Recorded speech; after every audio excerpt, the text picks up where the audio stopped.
If I told you that I could schedule a heart transplant, would you believe me? You would have to know when someone would be dead to schedule that, right? And I think it was 2005 or 6, Jacob Levy, he was the head of the Israeli Transplant Association. His patient was tired of waiting for a heart. And he told him, hey, I've got an opportunity in China.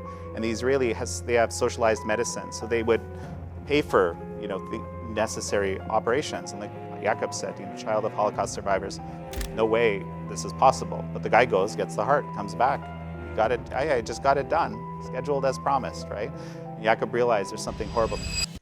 Jan Jekielek is senior editor with the Epoch Times, host of the show American Thought Leaders, and was co-host of Fallout with Dr. Robert Malone and Kash's Corner with Kash Patel. Years ago, Jan studied the evolutionary biology of lemurs in Madagascar when his life took an unexpected turn. Exposed to the realities of human rights violations in China, he ended up working with an underground railroad bringing Chinese dissidents through the Golden Triangle to Bangkok and ultimately to Western countries. It was then that he realized that telling unknown heroes' stories was transformative both for him and audiences. Determined to tell true stories, Jan started working with the Epoch Times almost 20 years ago. At a time when popular narratives in the West hid the dark underbelly of communist China, he did some of the earliest reporting on the Chinese regime's continuing practice of forced organ harvesting from prisoners of conscience. Over the last 5 years, he's interviewed over 1,000 thought leaders on camera, including head of state, multiple U.S. cabinet secretaries and agency heads, and congressional members. Jan specializes in long-form discussions that challenge the grand narratives of our time. He's also an award-winning documentary filmmaker producing DeSantis, Florida versus Lockdowns, The Unseen Crisis, Vaccine Stories You Were Never Told, and the optimistic Holocaust documentary Finding Manny. So we're going to talk about all kinds of stuff and have Q&A for you. So give it up for my friend, Jan Jekielek. Thank you, sir. Thank you so much. This is awesome. Thank you, thank you. And you know what? I feel bad. I even brought a sports jacket to wear, and I forgot to put it on right now. I'm wearing my T-shirt. If you want me to do that at any point in time, I dressed down quite a bit for this. Yeah. You're usually in a suit and everything. So first off, thank you for being here. This is great. You were just in D.C. when? Well, yesterday. Yesterday. I was supposed to be here, but I had an appointment I had to keep. And as it turned out, as Bobby Kennedy was being sworn in, I happened to be at the White House at the same time. I wasn't there for that, but as it played out. Yeah, which is why, and you and Bobby are friends. So, yeah, so we're going to come back to what's going on in D.C. We'll go over a couple of different things. And let's talk about so I've got some printed physical versions, even though most people that read Epoch Times, oops, I'm dropping stuff. They actually still print a newspaper. Let's talk about what is the Epoch Times, all the different things from Epoch TV to all the American Thought Leaders. You do a lot of stuff. So let's talk about what it is and then your origin story. How did you get into that? Because I think well, this is great. This is my favorite thing to talk about. So good. Epoch has a really interesting background. Everybody here knows what happened in China in 1989, right? June 4th, 1989, the Tiananmen Square massacre. Okay, there was a very popular, all across China, there's a huge democracy movement. Basically, the regime decided we're going to cut this down. And by doing a massacre in Tiananmen Square in Beijing, the whole movement died because people understood what would happen. Some of these students afterwards, they found scholarships, they were really smart, and some of them made their way to Georgia Tech in Atlanta. And now in 1999, when the Chinese regime turned its attention on a new group of people to be the public enemy, this was a spiritual discipline called Falun Gong, truthfulness, compassion, forbearance, living these principles. It had grown to be 70 to 100 million people in China doing it. So something like 1 in 14 Chinese were practicing this. And the dictator at the time decided we're going to, in his own words, eradicate this practice. And, everything that happens when you decide to eradicate a group of people began. And unfortunately, Joe talked about grand narratives a bit earlier. The grand narrative around communist China at the time was that if we put enough money into the system, it's going to become a democracy. And a whole lot of really well-meaning people, I might add, really bought into this. It wasn't just sort of, greedy people wanting to exploit China or something. A lot of people were, reasonably wanting to kind of create change there. But in 1999, suddenly there's, terrible things start to happen. The Falun Gong turn out to be very difficult to re-educate, as they call it, to transform, being forced to recant. So they start torturing them, and there's this unwritten rule in the prisons that all deaths of Falun Gong will be considered suicide. So in other words, you can work on these people whatever way, right? And meanwhile, in the West, in America, right, never mind the Chinese language media, but the American media are basically taking Chinese Communist Party talking points and representing them as if they were reality, right? And these people at Georgia Tech, they saw this and they thought, hey, listen, someone needs to tell the truth of what's happening over there. They started a website, and that was the initial Epoch Times, in the basement of a student's home in Atlanta. It started as a website. In a couple of years, there was a print newspaper that came out. Chinese liked using, and this was, by the way, all in Chinese, originally for Chinese Americans, and then, beyond as well. And, but then they realized there's a lot more there's a lot more narratives that need to be challenged. And an English edition was born in 2003. I started working them with 2005. I can tell you a bit more about how that happened. And somewhere along the way, maybe about 10 years ago, the English edition eclipsed the Chinese edition and became kind of the dominant language. We're actually in 22 different languages around the world, with English being number 1, Chinese number 2. We've got Spanish, French, German editions, which are pretty sizable. I've actually, in our bureau in DC, there's a Spanish edition reporter for the White House, dedicated to that as well, in addition to our, regular bureau people. So that's a little bit of the broad background of where it came from. I'll add this one other point. Back in 2016, you remember are you familiar with something called Russiagate? Have you heard of, does that mean anything to people? Basically, what had happened was, in order to attack the presidential candidacy of Donald Trump back in those years, the Clinton campaign manufactured a narrative that he was a Russian asset. Okay, and this thing is, basically completely fabricated from the ground up, with actually after exhaustive research people did over now a decade, or, basically a decade, there's really was never anything there. But you were supposed to believe that there was some truth to it. And to this day, there's still people that believe that. We reported on that honestly, right? Our tagline is truth and tradition. We're always truth-seeking media. And that's when we started getting attacked like crazy, because how is it that you have this different narrative? And we're like, well, there's nothing here. And as we learn more, there's even less here, right? So that kind of changed. We were a lot more similar, aside from our health section, which was always very, let's call it, progressive, talking about traditional Chinese medicine, alternative methods. Our whole kind of way of being changed, because all these other media, that was the story that you had to be right on. And if you weren't, you're going to get attacked. You're going to get, your Wikipedia page is going to get rewritten. Your advertising dollars are going to get taken away. All of that started happening. So that just has a little background. But all along, the Chinese regime really hates the Epoch Times from its very beginning. Why? Because we were exposing them from the very beginning, right? And increasingly effectively, I would say. So that's that's basically the Epoch Times origin. How did I get into it? Well, so as you said, I was studying to be an evolutionary biologist back in the day. I worked in Madagascar, several kind of long trips, and I came back with, I had a parasitic worm infection. Some things went really bad. I was in a bad relationship. I had mono, actually, it turned out, and I ended up with something called Guillain-Barré syndrome. Maybe some of you may have heard, especially in the health professions. It's an autoimmune disorder. Your immune system attacks your own body, and you lose control. Your nervous system, you lose control. And basically, I was doing a lot of fine work. I was a geneticist, and as part of my work, and I couldn't do it anymore, and it killed my career. It was done, right? All these partnerships I had built up were gone, and I started trying to heal myself because there was no treatment for Guillain-Barré. Now I think there might be some more, but back then certainly there wasn't. And I met this guy who had chronic fatigue syndrome in a local bookshop, and the guy that I basically talked, it was kind of a cafe bookshop, we talked film, and he was wondering where the heck I'd been for ages. He had chronic fatigue syndrome, and he told me that basically, he had been able to heal himself from that with a Chinese meditation. So being very open-minded, I said, I'll give it a shot. Whatever it is, I'm up for it.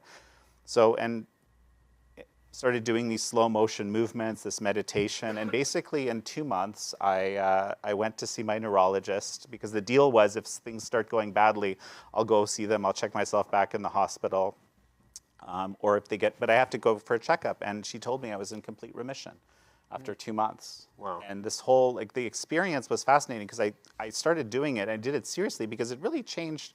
I sensed something was going on. That's why I kept doing it, right? I didn't really believe in it, but I was open-minded to it. And and she was like, keep doing what you're doing. I don't know what you're doing. Keep doing what you're doing. Which is also very interesting, because she never asked me what I was doing, and apparently that's kind of common. If it's not in the menu of the things that doctors expect, right? They're like, I don't really want to know. That's weird, right? But anyway, my wife still pointed that out to me for the first time, right? No, I always find that is strikingly weird, where you can, because I have a lot of situations where people will go to doctors and they'll literally be cured, they'll be in remission, and they don't inquire. It's like, it's almost like the propaganda from their field has just closed their minds off to possibilities, even though the evidence is right in front of them. Totally.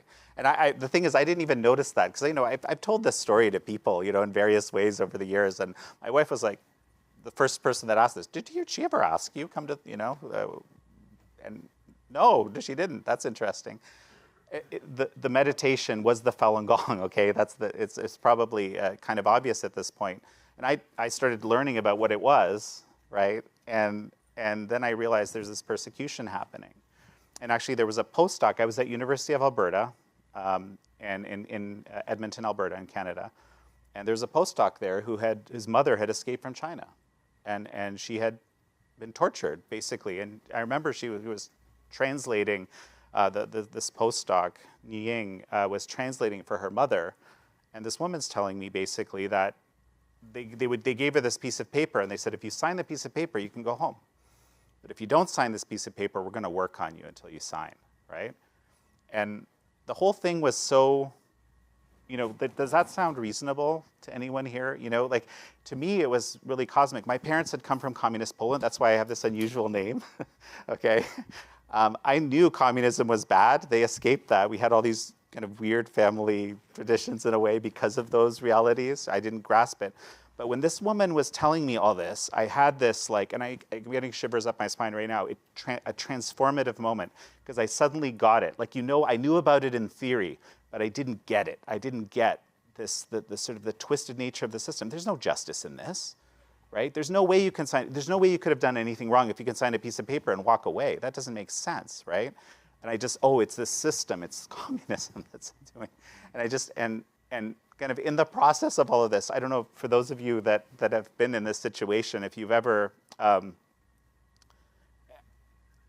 when you're very sick or you wonder if you're going to make it, I've learned a lot of people are like, God, if I make it, I'm going to do something. And you kind of, they call it dealing, right?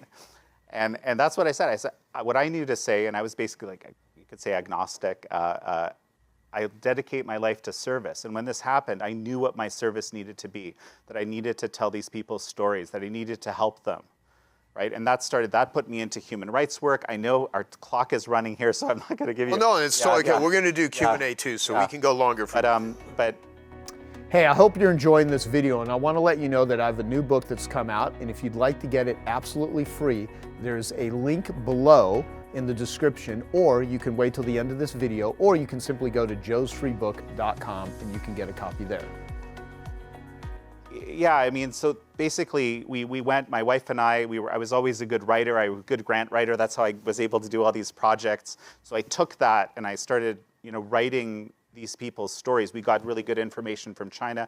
We would give it to these UN special rapporteurs on torture, on forced involuntary disappearance, and so forth. There was kind of a useful UN mechanism, but then we went to the UN with my wife, and we were kind of really disappointed in Geneva, the Human Rights Commission, because most of the people there seemed to be determined to maintain the human rights violations, not actually help. And so we ended up, and again, sort of providence, my life by the way, since this time that I made this vow, I feel has been magical. Like it just when all these amazing opportunities manifesting themselves, and I ended up getting a job in Thailand. My wife happened to have worked in Thailand. She's a small Jewish woman. She's not Thai, right? But she happened to have worked in Thailand, and she spoke the language. So we ended up landing there. I was working in the countryside, and she discovered this underground railroad that you were talking about. And we realized that we can use our skills to make sure that none of these people that made it through this underground railroad ever get sent back to China, because China was always pressuring the Thai government to do that. So that was a kind of our role there for a while. And I mean, it was just kind of so we ended up doing basically direct work. And I wanted to tell these people's stories. I wanted to tell the stories of what was happening. And no media, right? Because of this narrative that we were talking about earlier, right? I would tell people, like, sorry, what are you talking about even? People would tell me, what are you talking about? China, they're almost a democracy, right? And I was like, no, let me tell you, they didn't want to know, but Epoch was the exact opposite. We were like, no, we were made for this. This is like, give us all your stories, everything you got. No, more stories, please, kind of thing. So we kind of fell in love with it. So it's now been almost 20 years, and we've done various things with them over the years. And most recently, the last 5 years or so, American Thought Leaders, which has been kind of, my absolute dream job that I could possibly imagine. Get to interview people I'm fascinated with. I'm just very fascinated with lots of things. Okay, well, talk about some of the people that you interviewed a while back who are now in these positions. Oh, yeah. No, I mean, so one of my favorite interviews on the China question. This was maybe a couple of years ago, was with then Senator Marco Rubio. And I knew him a little bit, and his office was actually, I had a deep respect for his office, because since he got into office, that's like 13 years ago or something like that, he was always helping persecuted people. And there's no political benefit to doing this, by the way, like none. No. There's, in fact, a lot of pressure to not do it. But his office from the very beginning was doing that, not just Cubans, right, but Chinese and so forth. So, I knew he was decent. But when I interviewed him, I was like, basically we did an hour. And, senators usually you get 15 minutes, and you're supposed to be happy about it. He knew his stuff in a way that, and understood the depth of and this is so, I feel this is still the most undertold story in a way, the sort of the real true gravity of the China threat. But I could tell that he understood this very deeply. So that made a huge impression on me then. Yeah. Well, what about Kash? Well, so Kash is a bit of an unusual story. I interviewed him. Actually, if you go on YouTube and look up Kash Patel Spygate, maybe my last name, if you can spell it, you'll find there's a video we did about 3 years ago we called it Spygate then. And I was there live when you did it. It became Russiagate. Yeah. And this video, for whatever reason, has been, I think it's up to like 1.3 million views now. It just keeps getting it since he's been up for FBI director. But Kash struck me as this really interesting guy that never, like when you get people on TV, right? People kind of blow smoke a little bit. Not everybody, but there's always, we fact check everything we do, like very deeply. So I know when someone's kind of going a little bit further, or just isn't very good on the facts sometimes, or. Well, Kash was very good, and he never went beyond what he believed he understood. And that's rare, because especially in DC, people like to bluster a bit, And so I proposed to him that we start a show together. And so we did about, I think it's 81 episodes, which is kind of an American Thought Leaders, except Kash is the guest every time, on different topics where he's an expert. And he actually has quite a few topics, right? Criminal defense, prosecution, terrorism, counterterrorism, whole range of deep investigations. Kash was, by the way, the one who really played the key investigative role of uncovering this whole Russiagate thing. And he figured out how to depose a whole lot of these people that were publicly claiming, yes, I have tons of evidence that Trump is a Russian asset.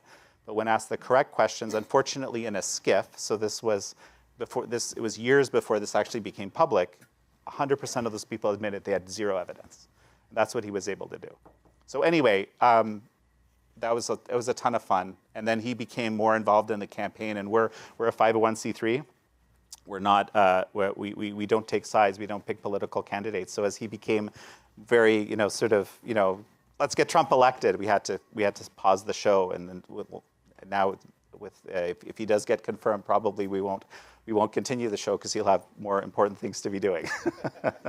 Anyway. It's great though. I mean, you get to see so much, and yeah, and there's so many stories and things that you cover that are so valuable, and you're just when having gotten to know you, you really care about humanity. You really want to reduce human suffering. There's so much commonalities and just going about it in the way you go about it in the different ways.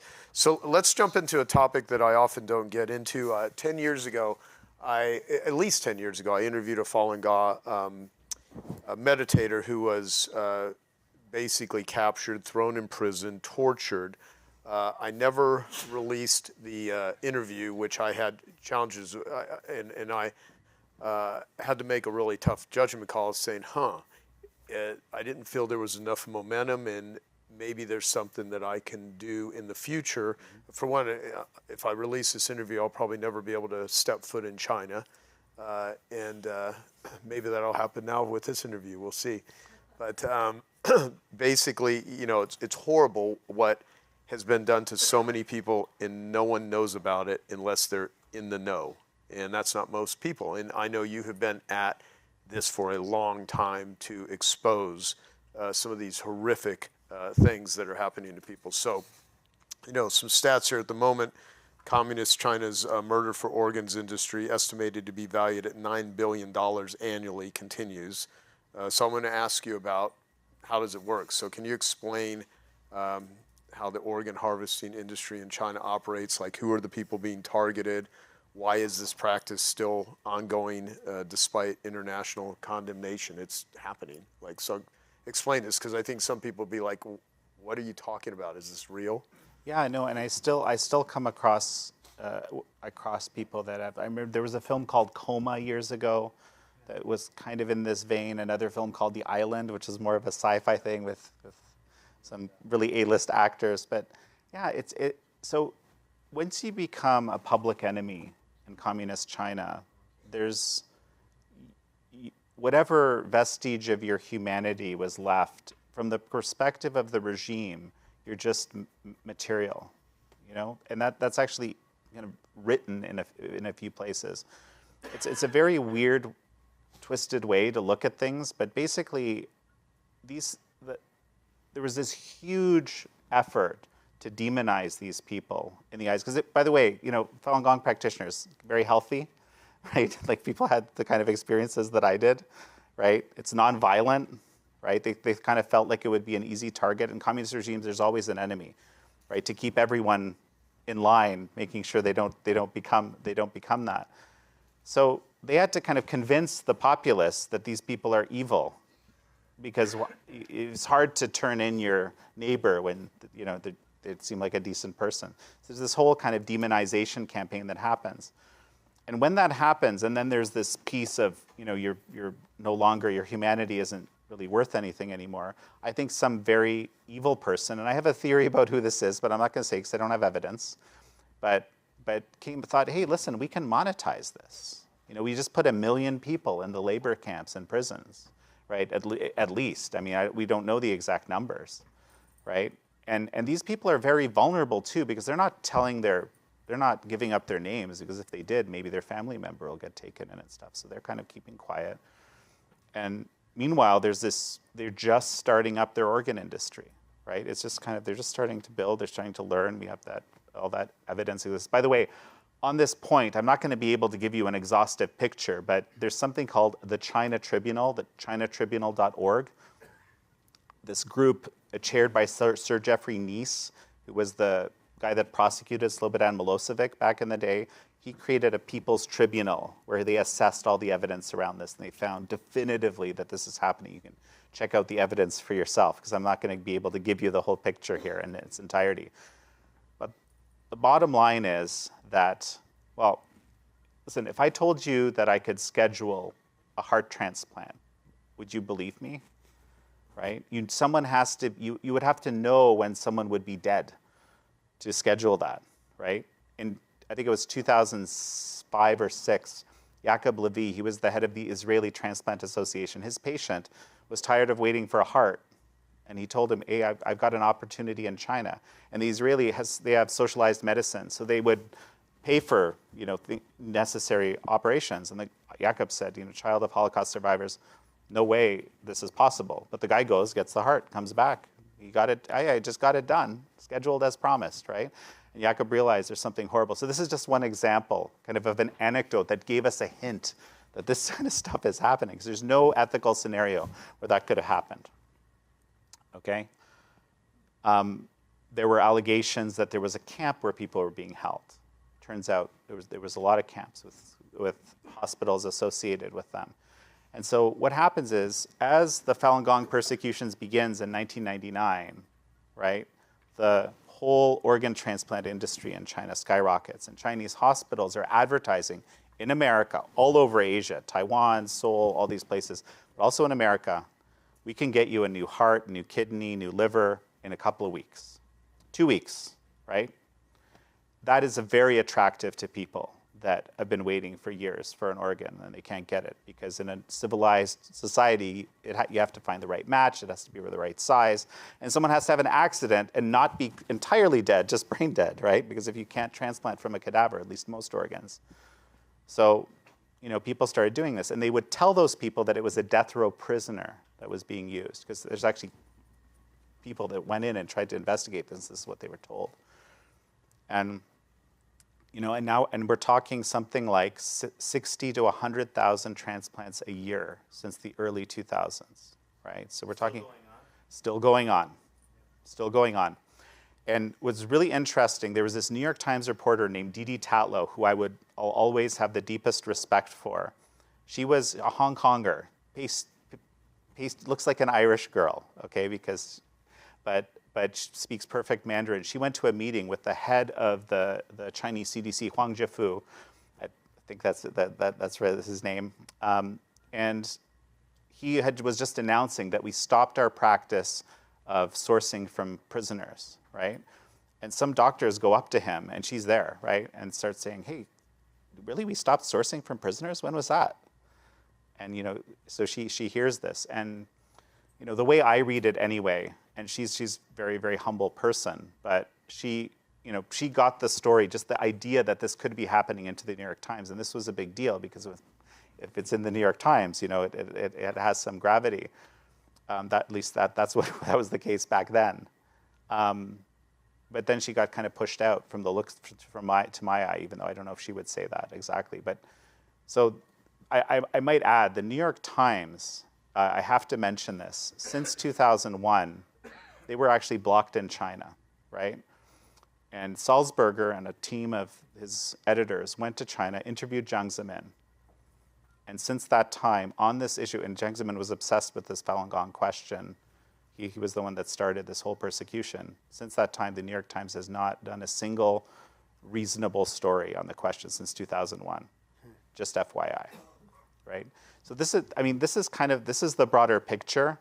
In the American Journal of Transplantation, I sent this to Joe a couple of years back. There's a paper titled Execution by Organ Procurement. Okay, these two researchers went into the Chinese scientific literature, and they found, and this is by no means an exhaustive search, they found 72 instances where the dead donor rule was violated.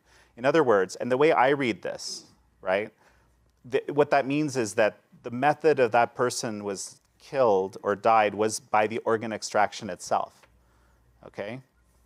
And to me, that means that this whole thing has become so normalized among the transplant surgery in the country that the people doing the research don't even realize that what they're doing is unethical, right? And this is the problem when you allow this sort of thing to happen. And by the way, we train in America and Canada, all sorts of countries, we train some of those surgeons, right? And and it continues today. Why? Because there's been absolutely no meaningful pushback. In the last few years, there's been a few states, I think 4 off the top of my head, that have passed legislation that says insurance will not cover transplant costs if you did it in China. 4 states only thus far. And there was other legislation in this vein, federal legislation, that might have made it, but just kind of didn't make it at the last minute in the last Congress. So I imagine they'll reintroduce it this year and try again. But it was very simple, just like, yes, this exists, and let's sanction the people that are involved in it, that kind of thing. But that's where we're at. Yeah, so let's talk about, so who are the people being targeted? So Falun Gong, meditators, how's that happened? And the bigger thing is they had to first start a propaganda campaign, and they had to first identify who are the people, how do you put them in the situation, then I can't even imagine the evilness of who architects and masterminds this sort of thing. But this is heavy propaganda, and even what you just said, people not even realizing what they're doing is unethical. How does this happen from your perspective? In any sort of genocide, I've studied this extensively because I was trying to, understand it myself, especially in the early years. I did seminars on this, but any genocidal type behavior, we can debate whether it's genocide, right? We've established that what's happening to the Uyghurs, what the Chinese regime is doing to the Uyghurs, is actual genocide. What that means is that destruction and the deliberate destruction and whole of a part of a group or of a group of people, and with the intent to destroy, right? So the debate, this is the irony, that when you look at this China tribunal thing, I'll just mention this, they had some discussion about whether it's genocide or just crimes against humanity, which of course would be enough, right? But because of the profit motive, right? So if the motive is profit and not the deliberate destruction of Falun Gong practitioners, then it's just crimes against humanity, not genocide. Genocide is very specific, and that's why I really hate to hear that word used in the concept of in the construct of Gaza and so forth. What's happened to the Gazans is terrible, but calling it genocide is not right because it reduces the value of that term. It's one of the worst things human beings can do to each other. Okay, the total eradication of a group of people. They targeted the Falun Gong first because they were easy targets, and there were a ton of them, and they were already designated as enemies of the state, and they just pushed that demonizing propaganda. And if you kind of believe that, in this atheistic society, it's easier for surgeons to do this. I personally could not participate in this kind of, medical activity, but obviously people do. But actually, one of the earliest whistleblowers was a woman whose husband was having nightmares and confessed to her that he had been extracting like 2,000 corneas from people, right? It was years ago. I just remember, I haven't talked about that in ages. But, like really, really, really extreme stuff. But really, it doesn't specifically need to be Falun Gong practitioners. And the fact that because the international community did not address this at all, right, for so many years, it looks like they've shifted to the Uyghurs now, because they have likewise the same intention of wiping out that, as has been established. You know how hard it is to get the State Department to issue a designation of genocide?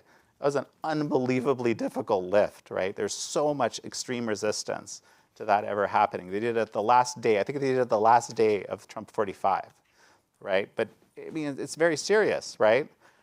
So if we don't deal with these kinds of extreme human rights violations, the idea of genocide, the concept is it's supposed to be never again, right? It's the Holocaust that taught us that. So if you don't actually act on that, you get, Rwanda, you get all these, you get situations like this. And if there's one place where, the international community should work together, I would say it's around these sorts of really extreme human rights violation situations. And now we have another extremely vulnerable group, right? Much smaller than Falun Gong. There's I don't know how, I think it's 12 million Uyghurs. And from what I've heard, there's situations where there's hospitals and prisons being built right beside each other, right? And I don't know of specific evidence of individuals, but with Uyghurs. But one thing that was really remarkable in the last few years is that there's actually a survivor of this organ harvesting that actually lived to tell the tale. And I never, ever thought we would ever see one. I mean, the whole thing was so incredible to me, but the guy has a 14-inch gash in his side, and they took part of his liver and part of his lung. And the scans show it, and he exists. And he, by multiple miracles, like many Holocaust survivors, and I've spoken with many, they all have these stories where certain death, oh, but I took a slightly different direction. A certain death, oh, yeah. And in the end, you made it to the end. This guy has that same kind of story. He's alive to tell it. And he's not even such a great witness, to be perfectly honest, but he exists. This happened to him, and he's a living proof. The smoking gun. Yeah. How do you pronounce his name? Cheng Pei-ming. Pei-ming? Yeah. Okay. Where's he at right now? It's a little bit quiet because they have an intent, from what we know, they've been trying to lure him back to China in various ways, and there's orders to kill him, from what we hear. I mean, again, I can't. And there's videos of him now, because I've seen the videos. There's this guy named David Matus, Canadian human rights lawyer. He was, kind of tracking down some of the last Nazi war criminals in Canada, and this has been his issue for the last however many years.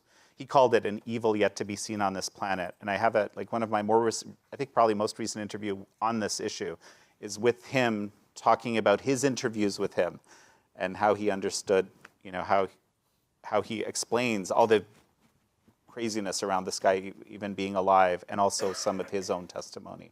So I would recommend checking that out. I can send that to you. Maybe you can send it to your list. Totally. It's not just this issue that I cover, by the way, but it's the issue that I'm most knowledgeable on. I've been covering it for 20 years, almost. And yeah, what's fascinating to me about this, because there's so many things we could talk about and that you talk about and that you cover. The thing that's fascinating for me is that how someone has to view another human with a total disregard of even them being human, of the same species. What sort of, call it brainwashing, what sort of, I spoke to Dr. Jamie Hope, connected me early on when I'd first met her with a podcast that goes out to 50,000 emergency room doctors and physicians and nurses, trauma doctors and nurses. And so they're seeing the worst of the worst in emergency rooms. And I was the first doctor that they ever, first non-doctor that they ever interviewed. I'm not a doctor. So, and one of the things I started talking about was about how to view an addict. Because what do you do when you see someone that is a drunk driver or someone that has hurt themselves or hurt others as a result of being intoxicated or under the influence, and how doctors, if you're around pain all the time, they have, compassion fatigue. What happens is you just see all of the people in pain and you have to numb yourself to it. Now, when you start killing someone for their organs and someone is doing that and someone knows it's happening, and then it's like, what the hell? So like, I don't know if you ever read the book Blitzed, Drugs in the Third Reich. There's a couple of films made about Nazi Germany before that book was written. One was called Hi Hitler, H-I-G-H, and then another one was called Hitler's Secret Drug Habits, which you can watch those on YouTube. And Nazi Germany invented crystal meth, and they called it, I believe, Perpetine. And Hitler, there's evidence from his doctor that he was taking it almost daily, a whole cocktail of stuff, vitamins and drugs. And to allow yourself to do these inhuman things. Basically. Exactly. And so they were given the whole German army, most of them were being given methamphetamines almost daily, because they would eat less, they would be more aggressive, they would sleep less. So sleep, food, and aggression are very important to deal with when you are sending people out to kill other people. And then long-term exposure, which was discovered many years later, to crystal meth removes empathy. So much of the ability to do these what we would consider inhuman things is because they zap their empathy through the constant, drugs. And I think if you were to look at any wars going on anywhere right now, they're probably feeding a lot of, methamphetamines. It's interesting because Nazi Germany also created MDMA. And so what I look at is, what the hell do you have to do from propaganda or to the system, the nervous system, to shut off the caring about others at a societal level? Because so I look at the whole big picture of like, that's the effect, but what the hell is happening, and how do we what needs to happen to change it? Because you're on an educational and exposure mission, which you've been for years. Right. And these are some of the most peaceful people, the Falun Gong meditators. They don't drink, they don't smoke, they're in good physical shape. So of course they're going to target them because they're in a state where they can get their organs, and then they put them in prison, and it's just like You raise something very important, right? They are not susceptible to being drugged up this way. That's very interesting. I hadn't really thought about that. You know, that's something to explore. Like you can't change their psychology very easily, right? Yeah. And they're very committed. This is part of the reason why this persecution escalated so much, because they imagined by using these unbelievably coercive methods, they could, basically destroy these people by, they didn't want to necessarily kill them, they just want to break them, right? But it turned out very hard to break, right? Yeah. And this could actually be part of the reason. That's very thoughtful. Yeah, and I try to look at the lens of, I look at addiction through the lens of pain. I think addiction is a solution to pain, and people are just trying to get out of pain, but it doesn't really get them out of pain. In the moment it does, because addiction works in the moment, but I think we're culturally addicted to war. I read a book years ago called War is the Force That Gives Us Meaning, about how we're culturally addicted to war. There's a dopamine hit. And so I look at the pandemic through the lens of addiction. I look at a lot of these, what I would consider people doing evil things, as being severely addicted, and they're hurting people as a result of it. So you've got this deep underlying, desperate, societal human pain, and some people address it by healing, others healing themselves, and others just perpetuate war, internal and external wars. It's a really bizarre thing to me. Something was said earlier, I think, by your perennial coach over there, Mr. Sullivan? Mr. Sullivan, that communism is kind of fosters anti-humanism. Maybe I'm embellishing a little bit here, but that's exactly right. And so, this is one of the big challenges that we have, actually, and because from the perspective of the Chinese regime, they're also very kind of, supremacist, and people describe it as Han supremacist or something, but they view any Chinese, it doesn't matter whether they're in America or wherever, right, as kind of, they own them. Right? This is why they're trying to lure the survivor, or they can kill them. They view it differently. They look at them like pets, probably, huh? Basically, never mind that it's a threat, but just people that aren't particularly a threat, right? But now if you become a threat, almost like any method can be used. And so, I mentioned how we were, Epoch Times has been kind of under attack by the regime. We published a book called The 9 Commentaries on the Communist Party. I recommend reading it. It was this like fiery expose on the realities of communism in China. The first one written by Chinese for themselves. It was always been Westerners that had written these things. In a day, it became the #1 banned book in China, right? And they also started this movement to quit the Communist Party. And this is also very interesting because it wasn't like you had to do it publicly, although you could if you wanted to. It was more like people would go and say, "Listen, here's the reality. If you believe what's in this book, or if you've had family that's been persecuted, just quit the party. You can do it quietly. We'll set up an encrypted database for you to put your name down. Then years down the line, when things change, you'll be able to say, I did that, right?" And so with communism, it's almost like we have a book called The Specter of Communism is Ruling the World as well. That's kind of an interesting translation. But basically, specter, it almost is like a kind of weird thing which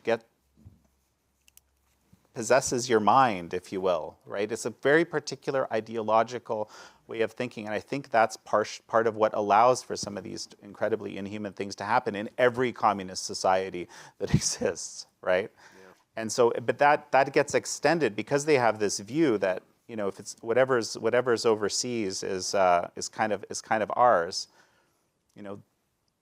I'll give you an example, okay? I think I mentioned to this earlier. If you wanted to get, the Epoch Times Chinese had 60% of the Chinese market for cars at one point in America, right? Like really, it's the largest independent Chinese language media in the world by a long shot. if you wanted to sell those ads, right? If you wanted to go to, say, a large, I won't say which, but like a large car company, national, they would be, yeah, we're here, whatever you want. How much do you want? It's an easy contract to get if you have 60% of the market, right? However, what they figured out is they have to pre-bunk this reality that someone from the Chinese government was going to come to them and say, you should not work with these people because they're against China and they're hurting the feelings of the Chinese people. So now, in your equation, if you're the person who's doing the ads, you have to decide, do I really want the Chinese government against my company? Do I want that exposure?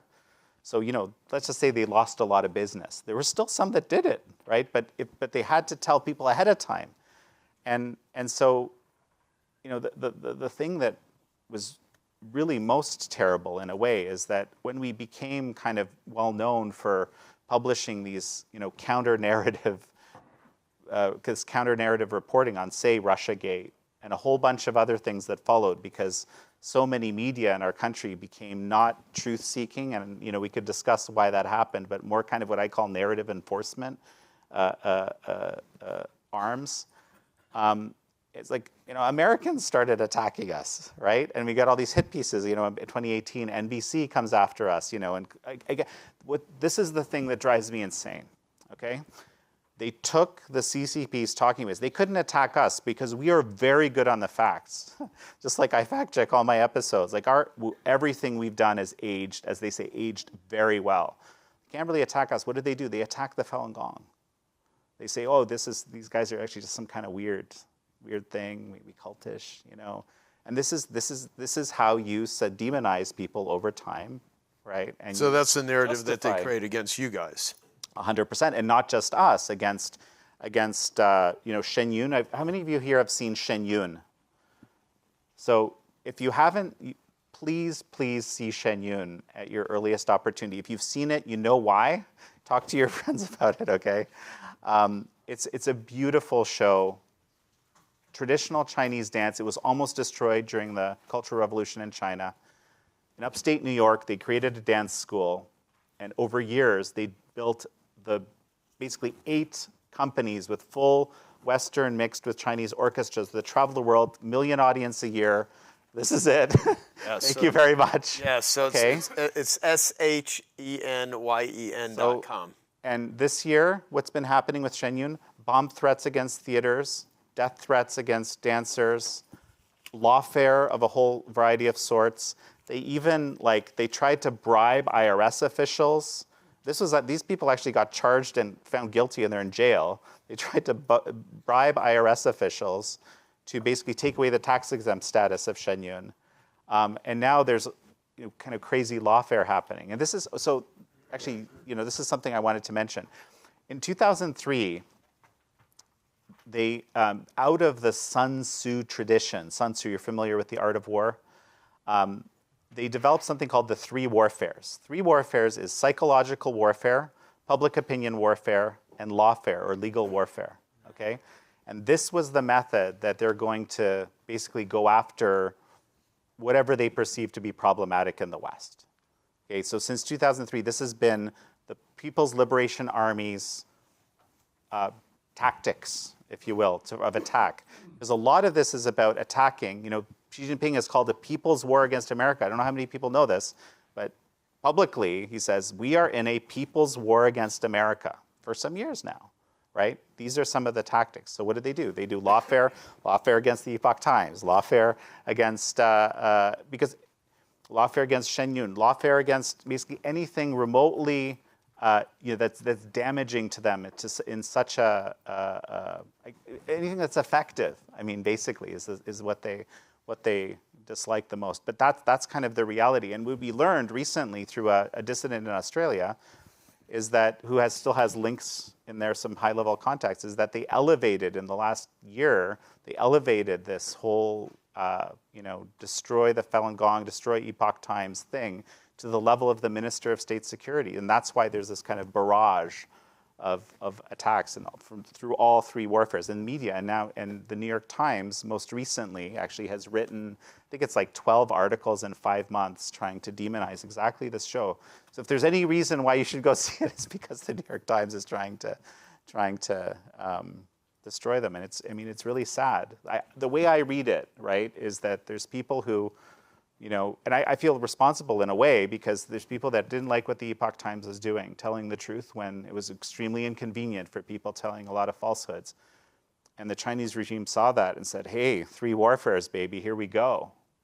We have these willing tools, fellow travelers, right? That's how I read it. That's my opinion. You can read it as you see fit. But there's some awful things going on in the world, and I really admire people that try to help it, try to stop it in spite of massive resistance. And there's so many media channels that have been bought off, paid off, co-opted, captured. Like USAID, when Bobby was in his speech yesterday, when he got confirmed, his father that started USAID, right? His uncle. His uncle, okay. Mm-hmm. And and how it's been captured. If I can comment on that very briefly, see, this is something very important, right? What the USAID, obviously huge issues, right? We know that we have some of the receipts, huge issues, right? What the Chinese regime is doing is they're saying, what they're broadcasting to everybody basically is they're saying, look how corrupt America is. Look how bad they are. Look how evil they are. Some Americans even kind of buy into this, right? That it's not true, right? It's not true. Aren't there huge systemic problems? Hells yeah. I don't know, that's from film. Yeah, huge problems, right? But the thing that they don't have, okay, that the regime doesn't have is legitimacy.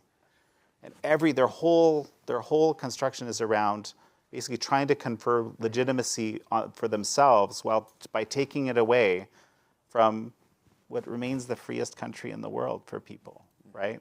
And is actually trying to deal with its problems and be transparent. They're going to use it to say, oh, look how horrible America is, really, and look how great we are.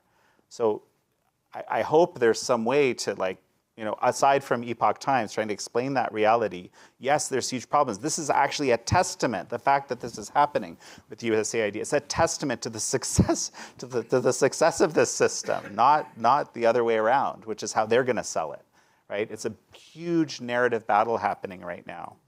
And I think it's very important that we play a good part in it because some Americans buy into it.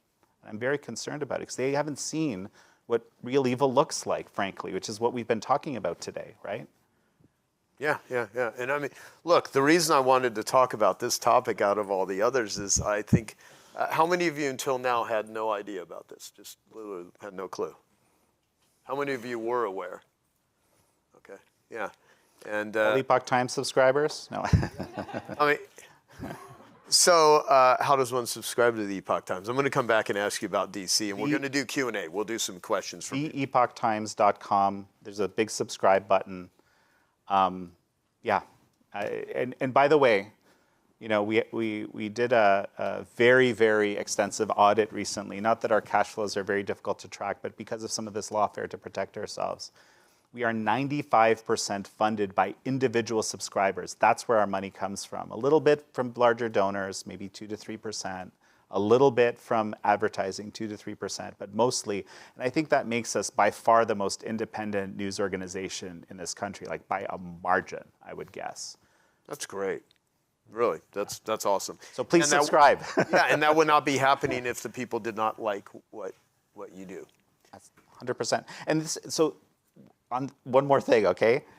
Our biggest problem, and someone asked me about this earlier, I really thought about it. It's because we've been so, attacked by, started with NBC, New York Times, whatever, name your narrative enforcement legacy media type that did this. we're actually very reasonable. Like, we're right of center, but we're not, like, we're very reasonable. We don't even like attacking people very much. We try to present information in ways that almost anybody could accept, right? And I think we do. I think a whole lot of people would be reading if it wasn't for slander and this kind of, exactly this public opinion warfare, media warfare type stuff out of the three warfares. So this is our that's, if you want to know as a media, I think our biggest challenge is to just let people, we're kind of normal. We just cover stuff that other people won't cover for some reason. And you should read us because you'll get good information, right? So I was going to ask you, as senior editor, your job is to edit. Your job is to determine what stays in and the harder thing of what to keep out, right? And you also are extraordinarily prolific. You cover a lot of things. You talk to a lot of people. I think your brain is fascinating. I've had conversations with you telling me about stuff going on in the world, from the food supply to fascinating things I had no idea about that I'm not reading anywhere, right? So you're always trying to find information to share with people. What do you read? How do you fuel your knowledge, your education, and know what, for you, to pay attention to and what not to? Because I think one of the greatest ways to save time is to quit living in an echo chamber and reading stuff you already agree with, that you already know to be true, but it keeps that dopamine hit of like, oh, I hate Republicans, I hate Democrats, whatever. Well, you already know that. So do you need more news on that? Or is, so to expand ourselves versus contract ourselves, how do you take in information? There's so much of it. Just as a small aside, the way the media business model works today is by validating people's preconceived notions, exactly what you just said, right? And this presents a very big problem for media that want to do something different like us, because there's less, it just doesn't work as well as a business model. And your marketing team, because you guys are like genius marketers all here, literally, right? 100K genius marketers. Your marketing team's always going to try to market the content that works, which is the stuff that's going to be validating people's preconceived notions, right? But you're like, hey, but we want to actually reach the people who don't already have the notion, right? Like, we want to educate.